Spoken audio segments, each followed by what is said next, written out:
Fernando Gatti Menezes, sou médico infectologista, atualmente coordeno o Serviço de Controle de Infecção Hospitalar do Hospital Israelita Albert Einstein, e a ideia desse vídeo é responder algumas dúvidas a respeito da pandemia, do novo coronavírus, também conhecido como SARS-CoV-2, e causando a doença Covid-19. Então vamos às perguntas. Consumir alimentos com vitamina D ajuda a se prevenir do contágio? Não há nenhuma comprovação científica que a vitamina D diminua o contágio da infecção por este novo coronavírus.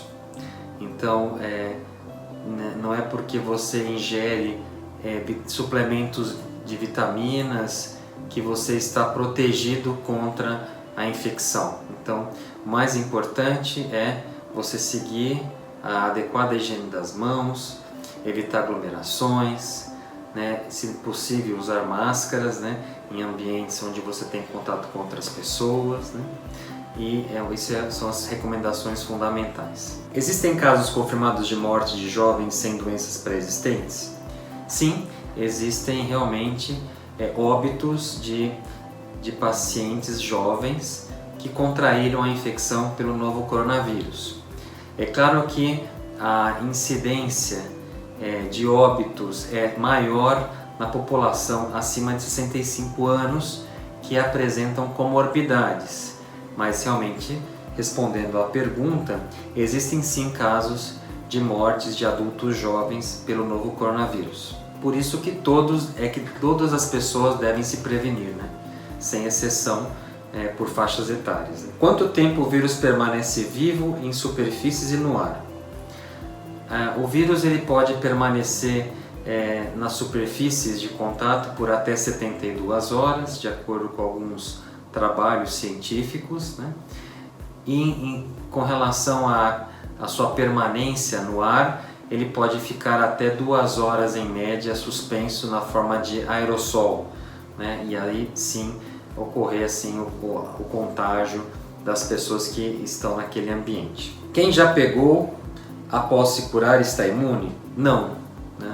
Quem contraiu a infecção pelo novo coronavírus, algum percentual acaba desenvolvendo anticorpos do seu sistema imune, mas esses anticorpos não fornecem a proteção em 100% das vezes.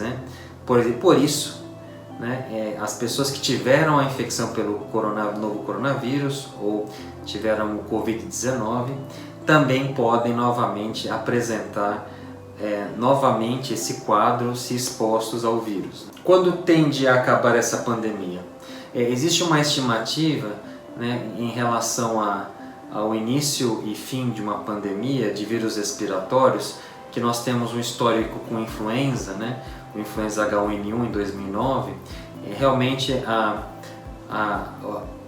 impressão, de acordo com o que nós estamos vendo desde a China, é que existe um pico após de 3 meses mais ou menos, e depois mais 3 meses com redução do número de casos. Então acreditamos que no segundo semestre nós teremos já o controle da pandemia, porque existe ao longo do tempo a redução de pessoas suscetíveis, ou seja, cada vez mais nós vamos ter pessoas que tiveram contato com o vírus e também ficaram imunes. Então a gente tem uma população cada vez menor de suscetíveis ao longo do tempo.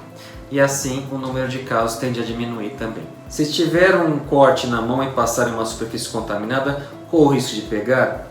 Não é assim que se contrai a doença.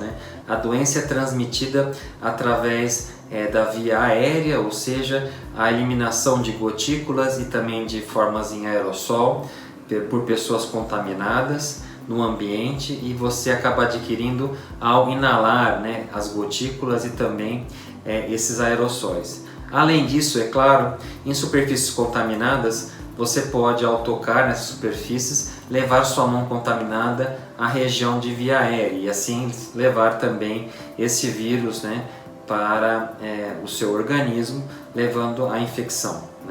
Então, Se você tiver um corte na mão e passar numa superfície contendo uma superfície contaminada, não existe risco de você pegar esta infecção. Tá? Na verdade, o risco é você levar sua mão contaminada para a região da via aérea e aí sim, realmente, você ter contraído a infecção. Quais sintomas devem ser apresentados para procurar um hospital?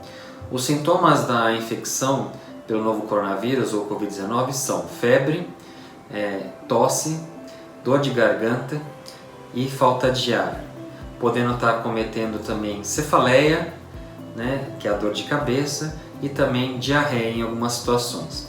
Quando você deve procurar o hospital?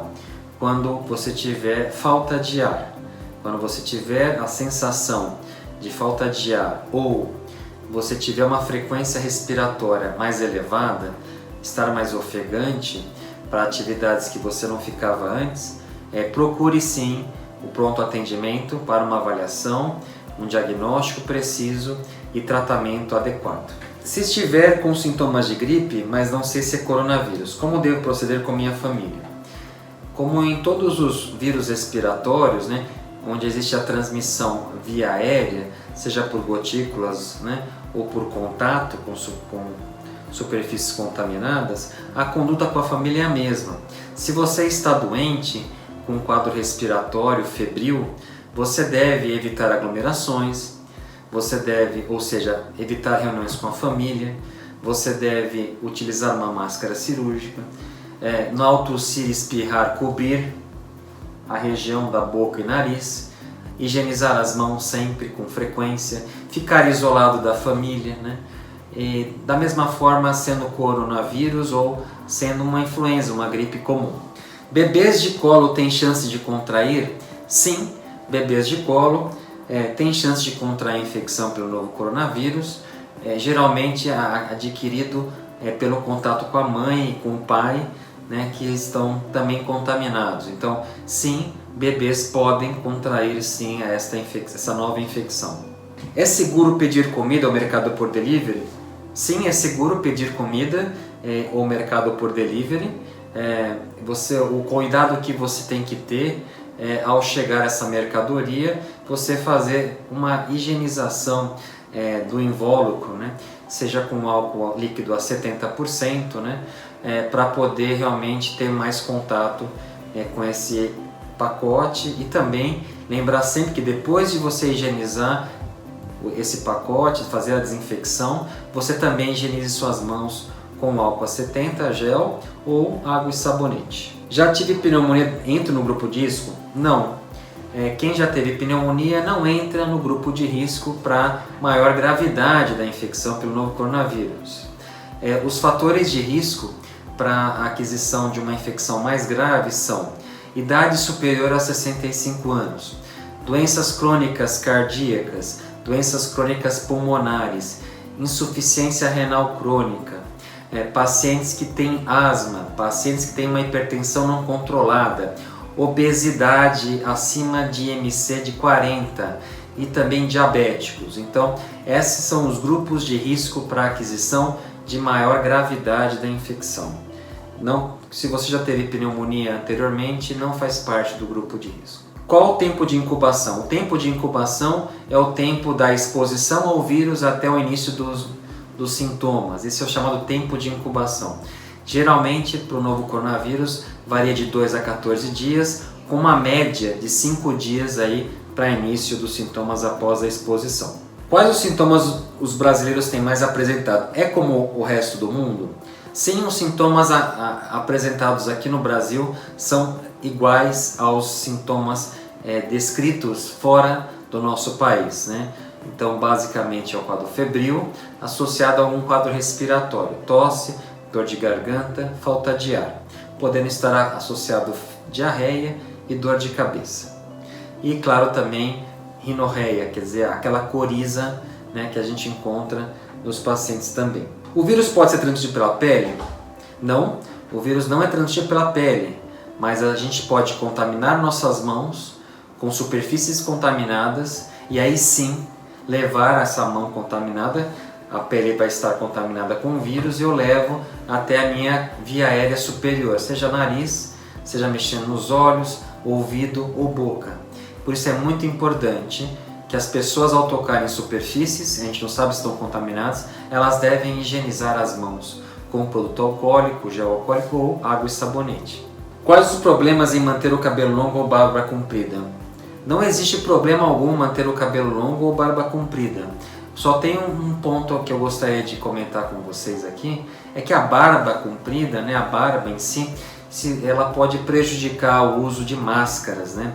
As máscaras elas não têm uma vedação adequada com a barba comprida. Então isso prejudica a ação desse equipamento de proteção individual que é a máscara. Então o ideal seria que você pudesse aparar essa barba, utilizar a barba usando realmente uma máscara que cubra a sua face, seja ela cirúrgica, uma máscara produzida caseira também. Então, o vírus fica muito tempo na roupa? O vírus ele não fica muito tempo na roupa, a não ser que você tenha realmente uma superfície nessa roupa, uma superfície molhada, um local nessa roupa em que você tenha uma umidade produzida pela secreção eliminada por uma pessoa contaminada. Aí sim, essa roupa ela fica com risco para contaminação, mas de uma forma geral a roupa não é veiculada como um material que realmente transmita, né, o vírus, a não ser nessa situação em que eu comentei da presença de secreção respiratória na roupa. Então, nesse caso, sim, você deve trocar essa roupa para evitar aí um contato com outra pessoa, né, com esta roupa. Algo substitui o álcool? Somente 70% funciona? O álcool a 70% é o álcool mais indicado para a realização da desinfecção de nível intermediário, que nós chamamos, né, das superfícies, né? Então, o álcool a 70 gel é usado para as mãos, para a higiene das mãos, por ser em gel e facilitar essa higiene sem causar dano nessa pele, né, como dermatites e ressecamento dessa pele, né? O gel facilita, dificulta esse ressecamento. Então, o mais indicado é o álcool a 70%. O vírus pode ser transmitido sexualmente através de fluidos. O novo coronavírus não é considerado uma doença sexualmente transmissível, né? Então, ele é transmitido através do contato com secreções respiratórias, né? Então, ele não é considerado uma doença sexualmente transmissível, como, por exemplo, gonorreia, com sífilis, né, ou HIV, etc. Existem casos de Covid-19 sem febre e tosse? Sim, existem casos de Covid-19 que o indivíduo não apresenta febre e tosse, sim. Eles podem só simplesmente apresentar um quadro de coriza e dor de garganta, simplesmente, né? É mais raro isso acontecer, mas realmente não precisa ter todo o quadro clínico, né, da síndrome, febre, tosse seca, falta de ar, né? O paciente pode ter uma simples coriza, uma dor de garganta, com ou sem febre, e pode estar realmente com o vírus e transmitindo também o vírus para outras pessoas. Assim como também nós temos os pacientes assintomáticos que carregam o vírus e também transmitem essa infecção. Por isso é tão difícil o controle dessa pandemia. O coronavírus entra em casa pelo ar ou somente por pessoas contaminadas? O novo coronavírus, né, ele tem uma disseminação por gotículas principalmente, mas também por aerossol, em que ele pode permanecer no ambiente por até 2 horas. Então, a pergunta se o coronavírus entra em casa pelo ar é difícil, né? Você abrindo a porta, o coronavírus entrar na sua casa. Então, não é bem assim. O que a gente vê é pessoas contaminadas, portadoras do vírus, entrando em contato com outras pessoas, numa proximidade menor que 2 metros, falando, tossindo, espirrando, e aí sim o contágio acontece. Não é simplesmente por abrir a sua porta de casa que o vírus vai entrar e vai contaminar a sua família. Realmente tem que ter a presença de uma pessoa que está excretando o vírus, sintomática, realmente para transmitir esse vírus para a sua família. Qual a orientação para os jovens que não seguem o direcionamento do isolamento? Então, os jovens que não seguem o direcionamento de isolamento correm o risco de adquirir a infecção pelo novo coronavírus, né, e até mesmo apresentando quadros graves da doença, necessitando de terapia intensiva algumas vezes. Então é um alerta, né, para quem não está seguindo o isolamento, que não está seguindo as normas de evitar aglomerações, de evitar o contato com pessoas doentes, né, de não ficar em casa. Então existe o risco sim de você adquirir essa infecção no contato com outras pessoas que até podem estar assintomáticas, mas também excretando o vírus ao seu lado. Quais os testes existentes atualmente no mundo? Quais já temos no Brasil? Então, os testes diagnósticos são dois basicamente. O primeiro é a biologia molecular, ou seja, a detecção de material genético, né, que você faz através de um swab nasal direito e esquerdo e orofaringe. A técnica é a chamada RT-PCR, é um exame que demora em média 24 a 48 horas para sair o resultado. Esse swab ele confirma que você está excretando o vírus e confirma o diagnóstico de infecção pelo Covid-19.